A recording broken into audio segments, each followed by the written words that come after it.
Welcome back. In case you're just joining us, 6 minutes past 7 a.m. Good morning from wherever you're watching us from. My name is Jesse Rogers.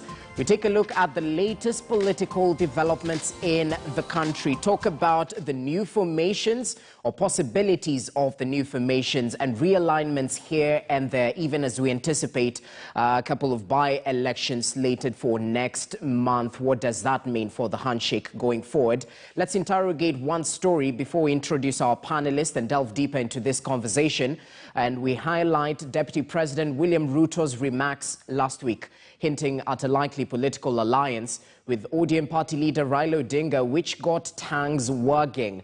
Now, senior political reporter Murimi Mwangi just revisits previous Ruto Raila alliances and explains why the duo's allies fear there may be an all-out scheme by the state to neutralize traditional Ruto Raila political constituencies ahead of the 2022 election. Take a look.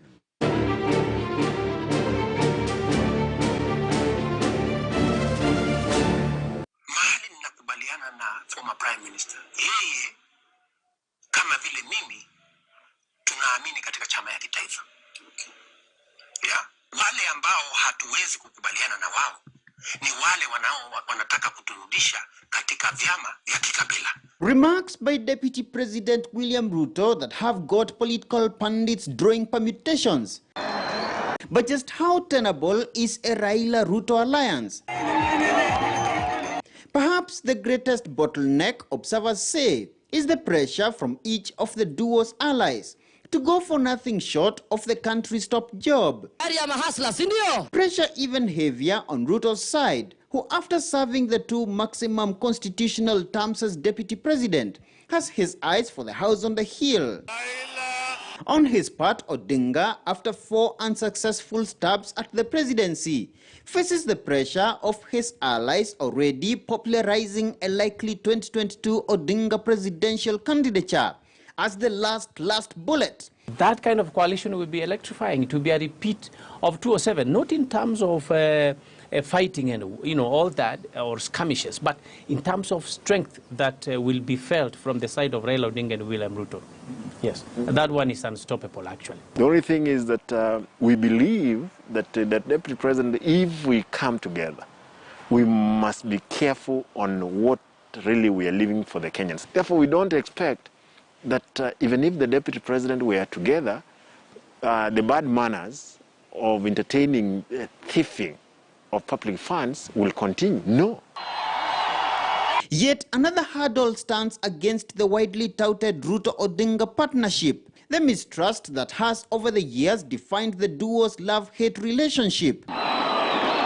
In 2002, for instance, after Odinga's crossover to Independence Party KANU, Odinga recounts in his memoirs how Ruto, then as the party's national organizing secretary, demolished walls to a middle office separating his and that of Odinga to ostensibly have ample space to spy on Odinga, who had since ascended to the post of KANU Secretary General.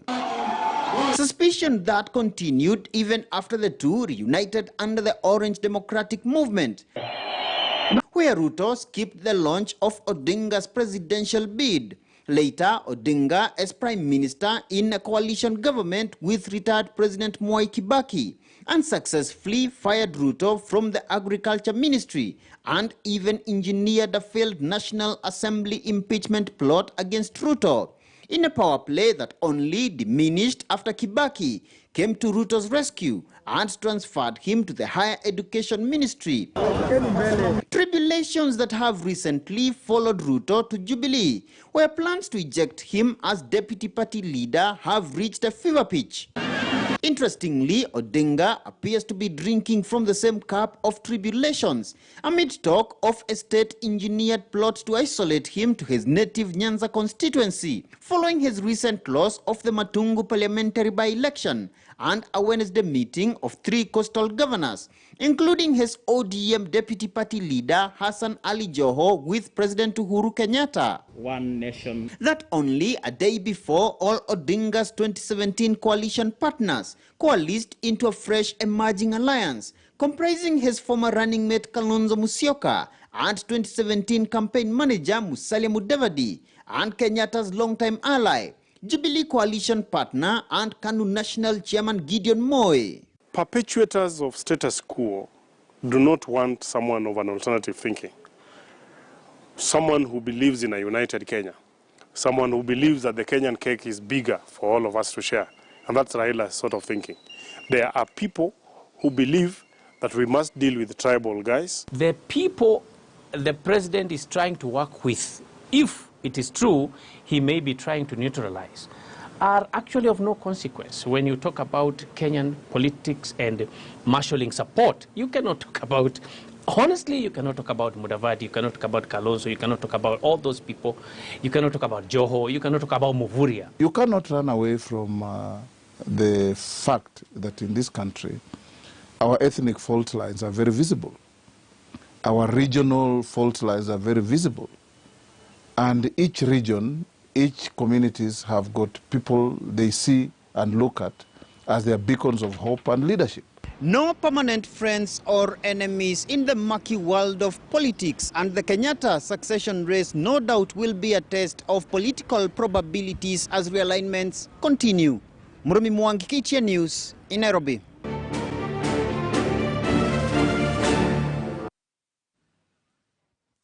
Well, Murimi Mwangi did file that report a while back. A lot of developments have happened ever since. Talk of the Masai Mara meeting by chance. Are we reading too much into it? We try and interrogate this even as we look at the other possibilities in terms of realignments. Joining us in studio still, and many thanks for your patience, gentlemen and lady.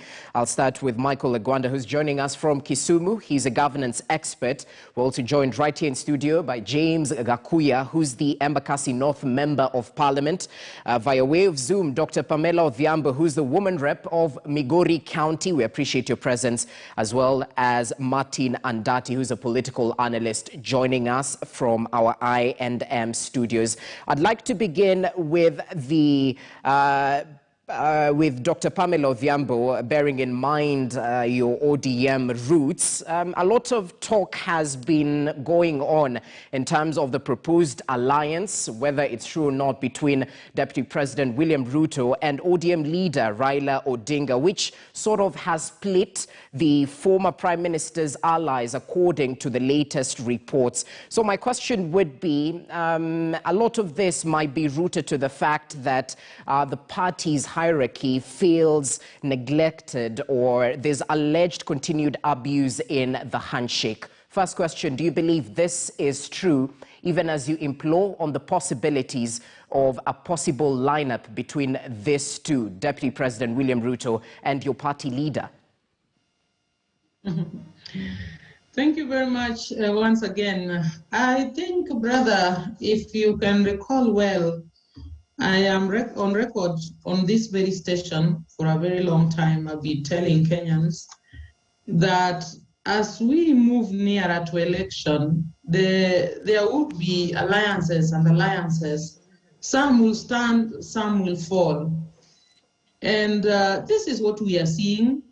First, I want to assert and reassure everybody who is listening to me that the handshake between Raila Amolo Odinga and President Uhuru Kenyatta and the objectives thereof are still intact and valid.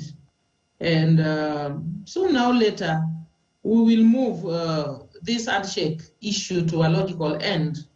Meanwhile, as politicians, you know, it is not easy just to sit down and wait.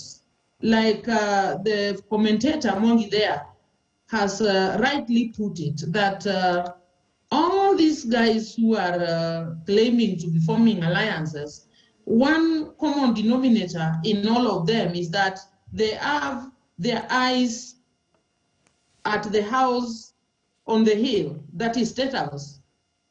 And one thing which is also very true about the whole thing is that none of them is capable single-handedly to mobilize Kenyans, to give them enough votes, to actually put them in State House.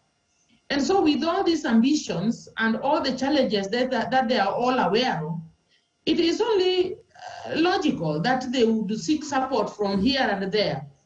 And if you look at all these formations, for example, if the NASA team that was with Raila from 2017, all of them, each one of them claim they want to be president. And that is why they're running away from Raila, because they are thinking Raila should leave the slot for them. But there are equally still very many. And whoever else they are going to align with there also is looking to be for the presidency. So the question is, are they all capable of being president at the same time? The straight answer is no. And so the happenings that have been in Jubilee, especially what has looked like an straightforward rebellion of the deputy president, who was expected to have supported Uhuru Kenyatta's move to work together with Raila after their handshake. I think every one of them, I want to repeat, is realizing that they can't do without the other. And therefore, as at last week, I think the only thing that has happened was this Masai Mara meeting, which Oparanya explains that it was a coincidence. He had these issues in Masai Mara, and Deputy President William Ruto had also his meeting there. And so they met and talked.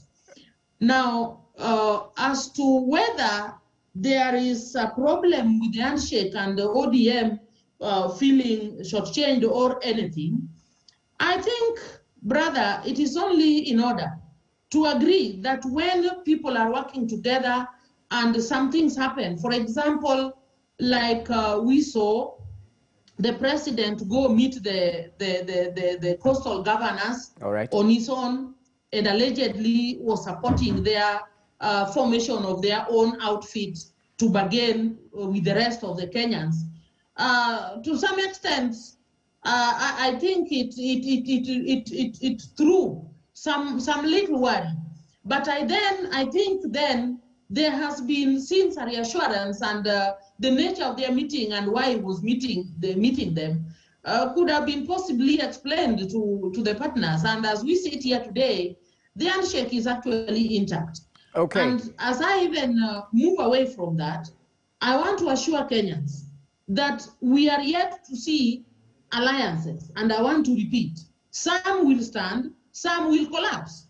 And the idea is, if everybody's eye is just on the presidency and not the ideology, not what is being offered to the Kenyan, not the principles and leadership guidelines that can steer our country forward, then by the end of the day, some of these alliances will be illusions. Okay. Because if Kalonzo comes together with Mudavadi and Moi, and they all want to be president and nobody is willing to step down for the other, then Kenyans are being taken for a ride. So the issue is, anything like others have said is possible. In politics, I've been told, and it has been said several times, there are no permanent enemies, there are no permanent friends. And so where objectives and ideals marry, then these people can easily work together. Okay. And like I have said before, the idea of uniting Kenyans, the idea of driving Kenyan politics on ideologies and not personalities and personal ambitions, this is what I think Kenyans should be looking for in all these leaders. And then we support such a leader, and such a leader will make sense of Kenya and the situation where we find ourselves. All right, that's really proper and quite noted. Even as I double your point, politics is all about interest, so we can't dismiss any possibility as it is. Let me bring in Martin Andati as a political analyst. Should we read between the lines in terms of these possibilities, number one? And number two, talk to us about the question around the deputy party leader of ODM, because it seems, according to others, he might be gravitating towards the DP, bearing in mind the comments he made around the BBI Constitutional Amendment Bill 2020 in terms of the priority question, as well as this meeting, because Dr. Halwale, who's a firm supporter of DP, mentioned that he has had 2 other meetings before this Mara engagement. Are we reading too much into this? Yes, the way Daktari has said, alliances will shift and shift again. But, you know, the by-election in Matungu changed the dynamics, especially for Oparanya, because he had imagined that he's very high up there in the pecking order, and he made people believe that Raila was going to give him the ticket. So the loss in Matungu disoriented him completely. What Dr. Khalwale has said about Oparanya meeting Ruto, I'm not aware. And I don't know whether Khalwale has become Oparanya's spokesman. But what is interesting is Oparanya goes to the Mara, Rashid Echesa, former CS, is there, Kiunjuri is there, DP Ruto is there. And the last time, you know, Oparanya has been governor, my governor in the village for the last 8-9 years. He's never gone for holiday. So it's very interesting that this time he was on holiday. Then in that Masai Mara where he was in holiday, DP Ruto happens to have been there, Echesa happens to have been there, Kiunjuri happens there. You know, it's not a coincidence. 2, they went and posted the photos out there. So that tells you that they wanted it to come out. So there are 2 possibilities here. The first possibility would be that Oparanya has realized that his stake in ODM has been downgraded. And you know, Oparanya and Joho, who is the governor of Mombasa, with Raila, were angling for the ticket. So given that Joho could not deliver Msambweni, Oparanya could not deliver Matungu, it becomes very difficult because how do they challenge Raila for the ticket? Because if you cannot deliver a single parliamentary seat in your backyard with all the support and all the resources, how are you going to mount the campaign for the presidency? So they are no match for Raila Amolo Odinga. Then 2, there is talk that Oparanya has been quietly reaching out to Ruto. You know, in the last elections in 2017, there was talk that the DP quietly supported Oparanya, although he was in ODM. And during the campaigns, there are constituencies like Ikolomani where Oparanya was openly supporting Jubilee candidates against ODM candidates. The same in Navakholo, where he supported Wangwe, who was running on Jubilee, against Vance Udoto, who was in ODM. The same in Malava, he supported Malulu, who was running in Jubilee, yet there was an ODM candidate.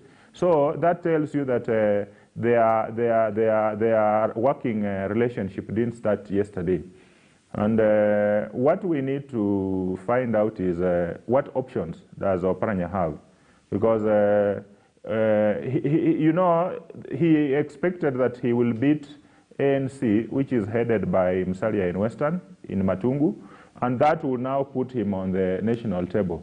Unfortunately, that didn't happen. So even if he tries to work with Ruto, he is going there from a position of weakness. Because, you know, the perception and the belief out there is that if he can't deliver a single parliamentary seat, how is he going to deliver a whole community to Ruto? And in the issue of BBI, you know, the only way that each of these fellows will be relevant is we have an expanded executive, so that you have the post of president, the deputy president, prime minister, and 2 deputies. Then in that formation, maybe Oparanya can negotiate for one of those deputies, because that is the much he can do. But you know, for you to even negotiate for deputy, he has to go back and vie as an MP, possibly in Butere, because that's where he used to be an MP. Okay. Otherwise, the options are narrowing by the day, and DP has a substantial block, and he sits pretty with it. Raila has his block. He's been weakened quite a bit, but he's still a major player in this whole equation. Then you have the other coalition, the OKA, which is still crystallizing, and of course it's not yet solid. Then you have second-term governors who don't know where to go. So you can see, you saw some of them meeting the other day with Dr. Mukhisa Kitui, And they're also trying to get a bearing to see what they can do. There's even talk that Oparanya was making noise because he was not invited for the talks where those governors were meeting Dr. Mukisa Kitui. So the way Dr. Odhiambo has said, the alliances are going to shift and shift and shift again. Once we pass BBI, because Parliament is supposed to be seized of the matter this week, and whether they pass or reject it, then it will go to the public through the referendum. So once we have passed BBI, then that will expand the executive, and once the executive has been expanded, then the formation start properly, because those who would feel that one alliance has not taken care of their interests, they will have to shift to the other one and see where they can negotiate a better deal. And it's all about interests, because each of these guys is in it because of what is in it for him. And of course, the face of most of them want to pose like they are representing their communities, which might not necessarily be the case. But you see, that is what the masses out there believe. Okay, well, definitely a lot of people might compare this particular political season with the transfer season in football. But let me cross over to Michael Agwanda. Quite briefly, there were concerns that the president was actually entertaining Mr. Odinga's rivals right now in terms of the One Kenya alliance. Talk to us about this. Was this approach by ODM through the deputy party leader telling President, look, we have options. So in case you might feel like sidelining us in the BBI process, we have a couple of issues there. We definitely can jump ship. As Daktari mentioned, a lot of realignments might be happening right now. What's your take on this? Jesse, you're right, spot on, if you know what that means. I think you're becoming a very good politician. But anyway, as I continue on this matter, this is what I have to say. The president cannot dupe the deputy president, and he cannot dupe Raila Amolo Odinga and still succeed in his succession plan. Let me start by saying that. It is not possible that they're having a relationship issue with the deputy president and that there seems to be a problem with the handshake. I respectfully want to disagree with Honorable Odhiambo there, saying that handshake is still intact. You only need to live abroad or somewhere down in Kampala for you to believe that. As Kenyans, we know that there seem to be issues with the handshake. As to whether it will see the light of the day, we are yet to find out. But I can tell you for a fact that there's a huge feeling that the president has duped the deputy president. And of course, it is the public knowledge and they're having relationship issue. Now, they became very close to the handshake with the Honorable Raila Amolo Odinga, but you've had a lot of handlers of Honorable Raila Amolo Odinga complaining about the BBI as to whether it is benefiting Raila's bloc, voting bloc area, or it is just benefiting the central bloc area. And more specifically about the members of parliament or more parliament, constituencies added, and about 70 of them that have been added into the BBI. Remember that this is not done properly, and IBC came up and said that indeed it is their mandate and not necessarily the mandate of other people to decide where the constituencies are going to go to, the new constituencies. And so the members of parliament, both in ODM and other party, are already talking about being shortchanged in these things. And Honorable Raila Amolo Odinga is aware of this, and a number of members of parliament, including some of his supporters, have told him as such that indeed this was not good for his voting bloc that has not benefited a lot from this BBI. Of course, the argument has been that there's a bigger picture of the 35% that is going to go to the counties, and so let's look at the bigger picture, not the smaller picture. But the smaller picture is key, because that smaller picture will be embedded in the constitution, and that smaller feature is going to also come with the resources. I give you an example of Kiambu, that if the BBI is passed, we will have 6 more constituencies at an average of about 130 to 150 million per year. That's close to 1 billion that will just be coming with the new constituencies that will be going to Kiambu. Not to say that I'm discriminating about them, but I'm giving you the numbers that will come with those new constituencies, in addition to the 35% that we're looking into going to the counties. So what we're saying is indeed there's a problem with the BBI, and if it's not looked into very keenly, it might not see the light of the day. But let's look at it from this point. What if the deputy president decides not to support the BBI, and Raila Amolo Odinga team and supporters also decide not to see the BBI? That BBI will not see the light of the day. And as you've rightfully put it, I think we've had a few talks. There's a time that Honorable Raila Amolo Odinga wanted to go to Kibera, and he wanted to hold a rally there. And we are told that there was a phone call from President Uhuru Kenyatta that made that rally be cancelled. We are also aware that when people started talking very hugely and loudly about the handshake problem more recently, the president reached out to Honorable Raila Amolo Odinga, and even after his COVID, fished him out, and they were out there with them just for a public show. But the question is, are the underlying issues like this constituency, allocation of constituencies, resolved or not? If they are not resolved, I can tell you that there will still be issues with this handshake, and there's still going to be issues with this relationship going forward. Okay. I have a problem with One Kenya Alliance, and specifically for this, when we look at Pentagon, remember the Pentagon that was being headed by Honorable Raila Amolo Odinga, every region was represented, including Mombasa. All right, this One Kenya Alliance, if you look at it, it's just for those who is who in politics, but it is not regionally representing the country. And so I wonder whether it is the alliance as One Kenya that's being described, or it's just a bunch of cronies that have come together and are salivating for this position of presidency. Okay, well, it's all about interest. Well, we definitely can't undermine how instrumental ethnic or regional groupings are in the political discourse in this country. I'll ask to take a short break. When we come back, Gakuya, I definitely want your take, because a lot is going on about betrayal. Is there a non-existent betrayal? Did the ODM camp jump ship in making such moves? We'll interrogate this once we come back. Do stay with us.